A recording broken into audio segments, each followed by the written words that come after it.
안녕하세요. 반갑습니다. 오늘 여기 말레이시아 교육부에서 주관하는 이 세미나에 참석해 주신 것을 진심으로 감사하게 생각하고 환영합니다. 말레이시아 교육부에서 하이 랭킹 오피서를 여기다가 파견하셨어요. 그래서 직접적으로 비자라든가 말레이시아 교육부에 관한 얘기를 들을 수 있습니다.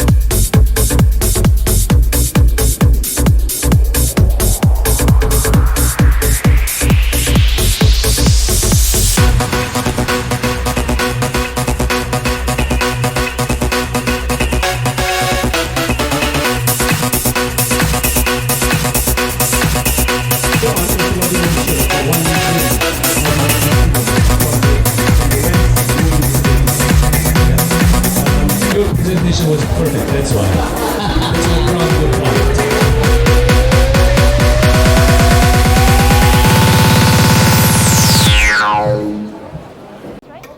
All the questions. So the reporter will ask first in Korean, and then she will translate it in English. You can Okay. answer it in English, but if you can answer Korean, that's okay. I cannot answer. Welcome to Malaysia, where the sights are surreal.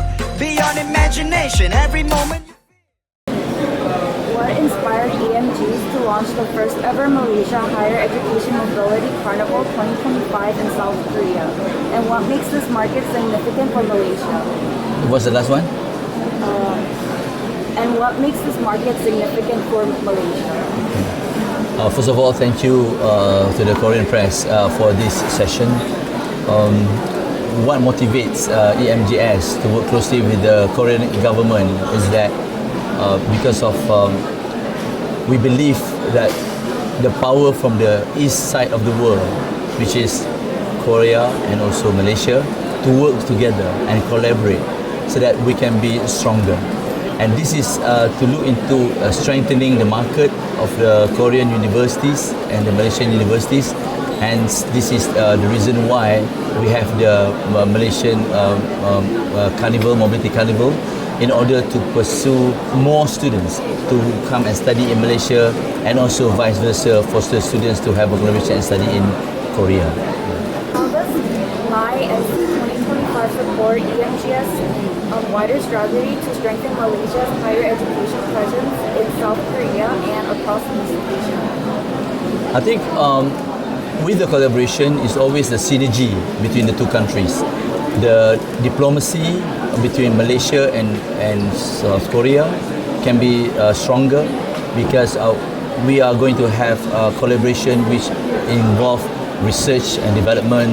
We will talk about the exchange of the programs, exchange of the students, and this will be a very multi-rich culture as well.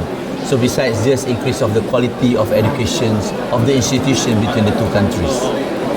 What potential collaborations does EMG see between Malaysian and South Korean universities? Yeah. Because like I mentioned earlier, I think the important word is about transnational education, or in short we call it TNE. And Malaysia is very strong in TNE. What I mean by TNE is, besides not just 11 foreign branches, universities that we have, we also, our universities have a lot of collaboration with the multi-universities.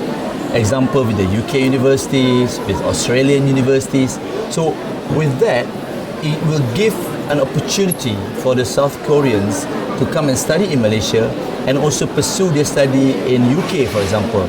Which means Malaysia is the education hub that people come and study 2 years in Malaysia and 2 years in the UK. So you have more options, you have more opportunities for you to have more education quality from various countries that actually have collaboration in Malaysia. Trends are you observing in the number of South Korean students choosing Malaysia for their studies and editorial experiences?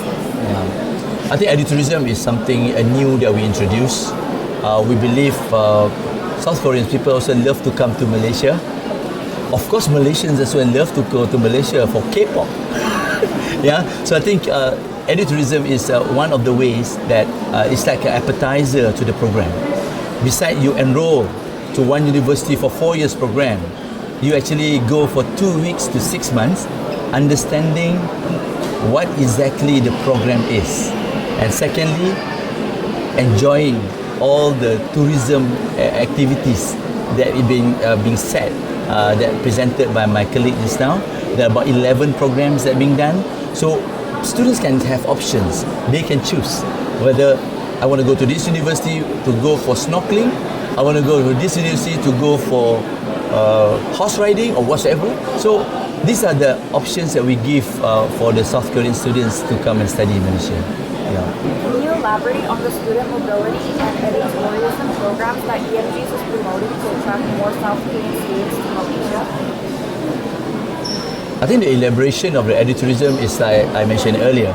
It is about the mobility of the South Korean students to come and study in Malaysia by knowing what programs and what kind of activities on tourism that has been set in the universities itself. So I think that is the gist of it. The number of Korean students will be able to identify whether they want to go to the north or to the east or to the South Malaysia universities, which have offering different programs in edutourism. How does Emgs ensure that Malaysian higher education institutions remain competitive and appealing to students from South Korea? Yeah, I would love to share with all of you, the South Korean people and also to the world, that Malaysia is unique. The support from the Ministry of Higher Education is very strong. We have the Malaysian Higher Education Plan that being set up from 2025 to 2035, which means we have taken into considerations a lot of factors. We have taken into consideration about globalization, internationalization of the students. We also talk about research and development. So there are a lot of areas and key trusts that actually being put in this Malaysia Higher Education Plan. What does that mean? It means the Malaysian government is very serious about the direction and the quality of education that we are providing to the international students. That's why it is 10 years is just one plan. We have completed the last 10 years. So we have another 10 years, 2025 to 2035, in which if there is any latest development or any things that new that be introduced, of course the plan will evolve. We tweak here and there to suit the requirements of the market and industry. So I believe this should cater for the needs of the South Korean students whenever they come to Malaysia, because the syllabus, the information that be provided in Malaysia higher education is not stagnant. It is very dynamic. For example, we have also micro credentials. I think this is among the things, and also experiential learning, meaning that we recognize the experience that you have gone through in order for you to get exemption for your diploma, exemption for your degree. I think this is something that we are brave enough to take it up and then put it into our system of education. What role does the Malaysian Editorial Gateway (MEG) play in connecting South Korean students with work study, cultural exchange, and experiential learning opportunities in Malaysia? As I mentioned in my presentation, our approach is no longer traditional. We also have our portal. I think MyEG is a portal that can be able to be accessed by the South Korean students, and they will be able to look at all the programs that's available in the portal itself. So then they can actually register and enroll, and we will be in touch with the Korean students. Beyond MyMC 2025, how is Emgs working to build stronger relationships with South Korean education agencies, universities, and students through ongoing promotions and digital engagement? Yeah. As we can see, this is the first time that we are doing the MYMC. I think we look forward to work very closely with all the agents, with all the universities, and this is just a start. This is the beginning and not the end.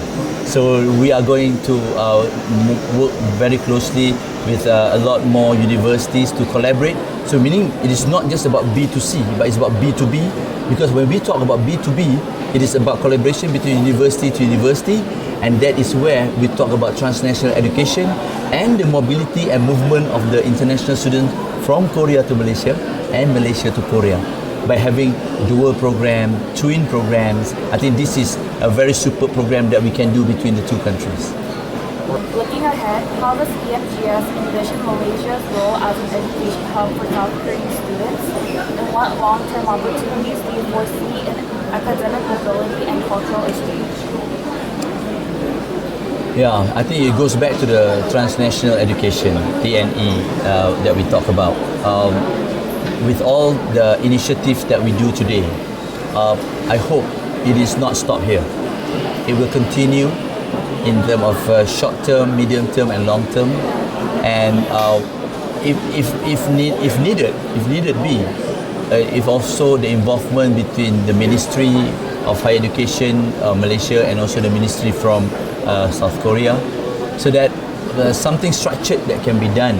And when we do this, it is actually strengthening the position of higher education institutions in the ASEAN countries. Instead of people are going to the traditional market, but strengthening on the east side of the world that I mentioned. So Korea and Malaysia work closely together, and with that, all the activities that we provide and we propose will be of quality. So what is important here is about the quality of the education itself. It is not about just the number of students movement, but the quality of the education that the institutions in Korea and the institution in Malaysia can provide. Thank you. My pleasure. My pleasure. Thank you so much for that. Thank you.